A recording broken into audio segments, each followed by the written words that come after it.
Alright, reset. Back to ArtCorp. And there we go. Thank you for visiting Kyoto RX.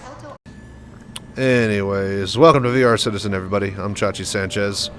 And as I do every year, we make our way down to the Expo 4 halls, and we check out every expo, every day, every year to make sure that, you know, there aren't any cool changes or differences. And if not, we just have a running log of, you know, archive of such of the actual expo events. So, today is, I believe, day 3 of day 3 of the Invictus launch week. And if we head over to the Expo, yeah, it should be Anvil Aerospace over there. I've tried to film this like 3 or 4 times, but the audio has been severely lacking as far as all this new equipment working properly. But I think I got everything finally nice and set up. And yeah, with that said, expect to see me online a lot more often as far as streaming. Expect consistent uploads to YouTube on all of my adventures in and out of Star Citizen, in and out of VR. With that said, thank you for doing the voodoo that you do down below, and let's get to the Expo Hall. I always find it fun flying in here. This is a cool little Expo Hall.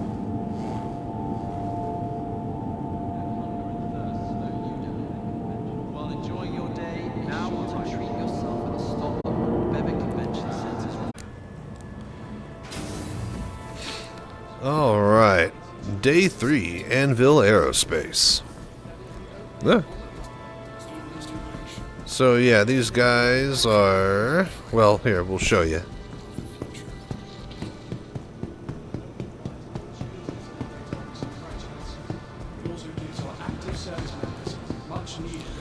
Okay, so, they are makers of such fine examples of ships like the Gladiator, the Arrow, the Hornet, the Hurricane, and the Lightning, as far as fighters go.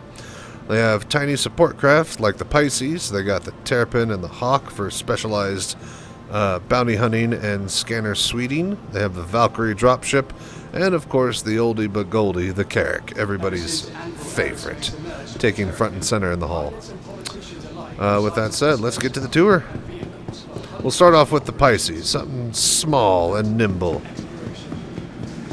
This is the dedicated landing craft that's supposed to fit inside of the Carrack itself. And as you can see, we could go inside of here. It's got a nice little spin around 180 cockpit, and it's got seating for 2 and a bit of cargo. You could fit a tiny ground vehicle like a hover bike in here. Not much else though. It's got room for like 8 cubes of cargo or so. That's the regular Pisces. The medical one, for those that like to have a mobile ambulance wherever they want to go. This is perfect as a launch vehicle to do search and rescue missions. You got your medical bed, you got your diagnostic screen and tools to heal them, as well as like a sink and all sorts of other tools over here.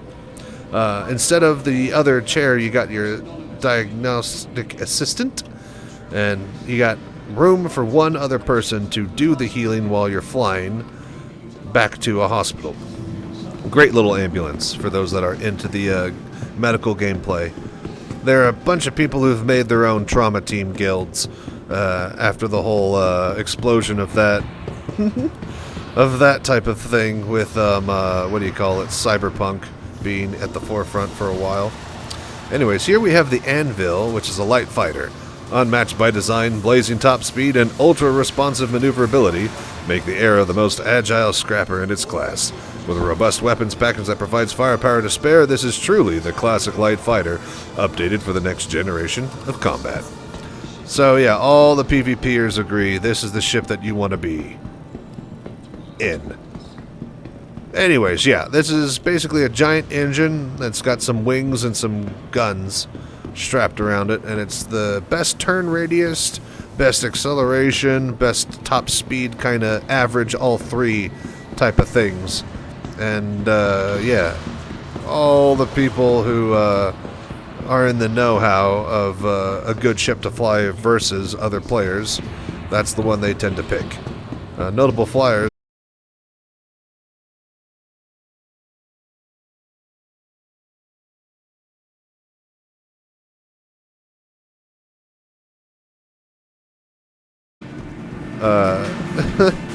It's able to do a tandem flight with the ball turret and the pilot, but this is the Gladiator. Civilian model of the Gladiator appeals to those that want to explore the verse with a bit of added security. Supporting a maximum of 2, the Gladiator is perfectly equipped to explore and fight with or without a wingman. The civilian model allows pilots to choose between an extra cargo hold or a bomb bay. So yeah, got a bomb bay. It's got decent size amounts of missiles. We got good weaponry. We got a ball turret that a other person can shoot and use. It's not horrible, but it's definitely not the preferred go-to one. You got your tried and true Carrick, obviously. I mean, what's not to like here? For some reason the ramp isn't down. As we crush all these people here. Or are they somehow just going to be at the exact... No. Slice them in half. Sweet. Okay, cool. Have them working on their calisthenics. Alrighty. But yeah, the Carrick, awesome. Got a nice little launch ramp for vehicles. And then, of course, you got things that are awesome, like a cargo bay. And did I mention that it has a cargo bay? And on top of that, you know what else it has? That's right, a cargo bay. And, you know, believe it or not, there is no more cargo bays. We're done with that joke. We go upstairs, though, and call the elevator, see if there's not another elevator stuck inside of it. Hey, it's clear this time.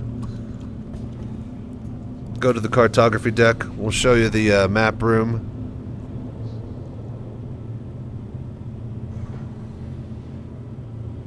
Wait a minute, is this... Oh, okay, the map's back here. Okay, okay. Well, I thought that that was in a different area. So that's the map room. Hang on. The one I want is technical deck.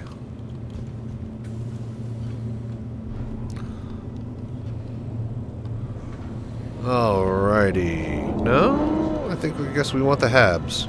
We want one lower. There we go. So this lets us get to the front of the ship. And you got your crew quarters and amenities. Actual sleeping in captain's quarters area for him. And then, of course, my favorite piece at the front. We won't do this with every ship, but this one is quite fun. Because it's got this big, gigantic window that you can walk into. And yeah, there's the bridge up top, and then the pilots down here, co-pilots, sensor guys. It's pretty cool. Can I get up there? Yeah.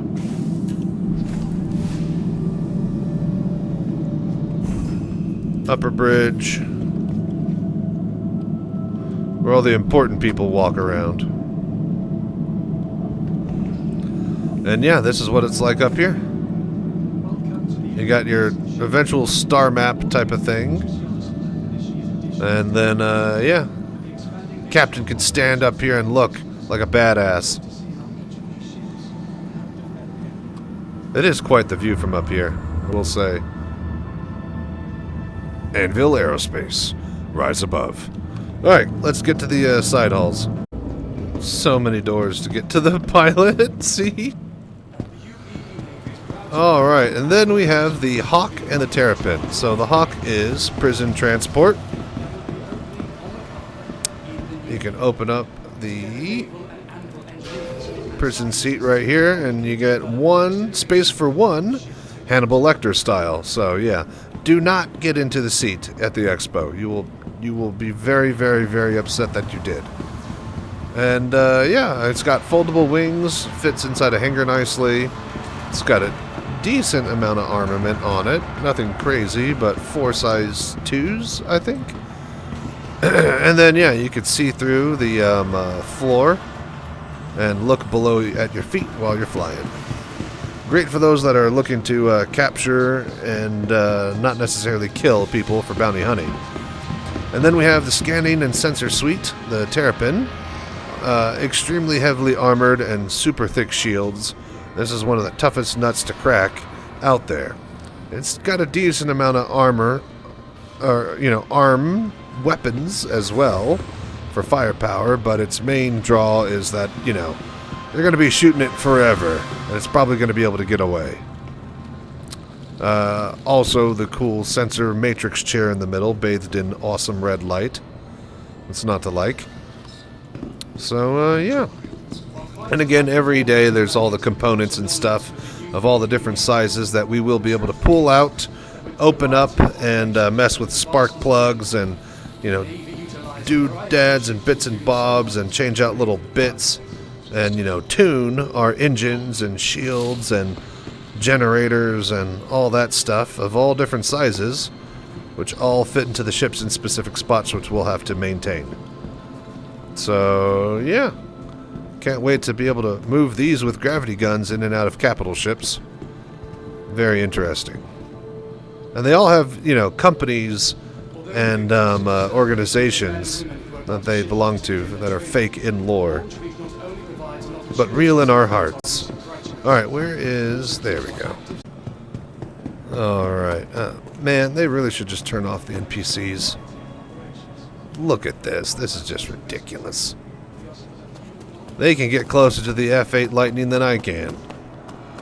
Bastards.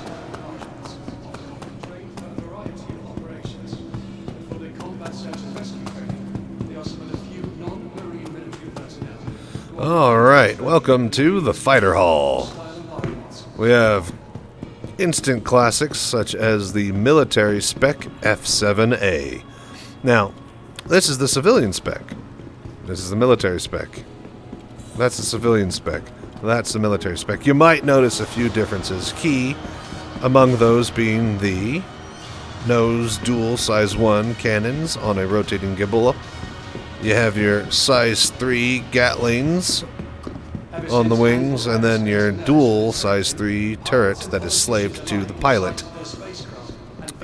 You don't get any of that in the civilian. No nose cannon. You get a size 2 on a gimbal repeater, and then you get a storage box instead of an actual turret. Now, you can swap out aftermarket the storage box here for the ball turret and have access to a single size 5 mount or a dual size 3 mount or something like that. And it's hitting it much closer than the NPCs. This one over here, yeah, but not that one that's, the special red livery 999 version, not the good one that the aces fly. This is the Valkyrie, by the way. The best of the best when it comes to, if there's a whole bunch of ships that are labeled as drop ships, but I think this is the most quality one among them, and it's the only one that is the dedicated drop ship, I would say. Like, there are other dedicated drop ships, but like, this has room for, seriously, 2 vehicles, 24 troops. It's got turrets, it's got suicide doors with actual, machine guns. And then all of the crew and pilots and stuff are separated up above in their own little area. So all of the landing marines and equipment are just doing their own thing in a separate area. Very, very handy. Alright, and then if you're looking to fly tandem with a buddy and you want to kill everything in your path, then the Hurricane is for you. Big things do come in small packages. The Hurricane is a fighting spacecraft that packs a deadly punch into a slight fuselage. The spacecraft compensates for its lack of creature comforts with its powerful armament. 6 guns capable of blasting their way through nearly anything. The Hurricane pilots have yet to find an enemy shield they can't knock down. So, yeah, what I hear a lot of pilots will do is that, like, the pilot will get, like, distortion weapons and take out the shields. And then the quad turret for the co-pilot, or not co-pilot, but the turret gunner, who's got dedicated extra batteries for that thing. Those just have laser repeaters, and they're just able to absolutely shred anything. This is the actual F7 Lightning. No, F8 Lightning. This is the replacement for the F7 over there, with the F7 being the go-to fly and forget type of ship that lands on carriers. This is their new dedicated air superiority fighter that they will be using to fly sorties out of their capital ships from now on. This thing is insane. It's got a size 2 weapon on. It's got a size 3 weapon, right? That's size 2 and size 3, right? Invictus launch week is a great opportunity to see your tactics. And then it's got another 2 size 3s on the nose. And then the same on the opposite wing. And then a dual size 4 weapon turret that is slave to the pilot.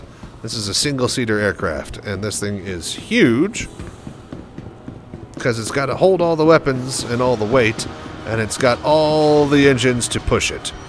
I mean, seriously, you got the same bank of engines 3 times on this thing, so it's crazy how much juice this thing is going to have.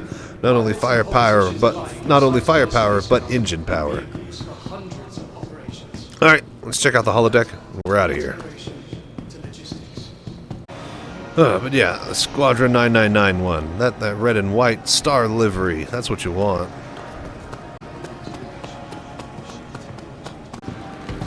Okay, and down here, Anvil Aerospace is one of the few manufacturers that not only produces ships for the military, but ground vehicles as well. And by ground vehicles, I mean, anti-air platforms. This is the No. Which one is this one? This is the Ballista. Yeah, the Ballista, aptly named because of, well, yeah. I haven't tried. Can we jump? No. That one, the NPCs can find their way into, but I tried to make my way over the bar. Not able to get close to that one. And then we have the Centurion, which has size 5 repeaters. So combine that with a Ballista to take heavy hits on anything long, far away, and then this guy to absolutely demolish anything that tries to come up close. You got quite the duo as far as a ground control package for, anti-air coverage. And then if you want one that's just got extra junk in that trunk, you can put you and your mates in there. It'll fit 8 people.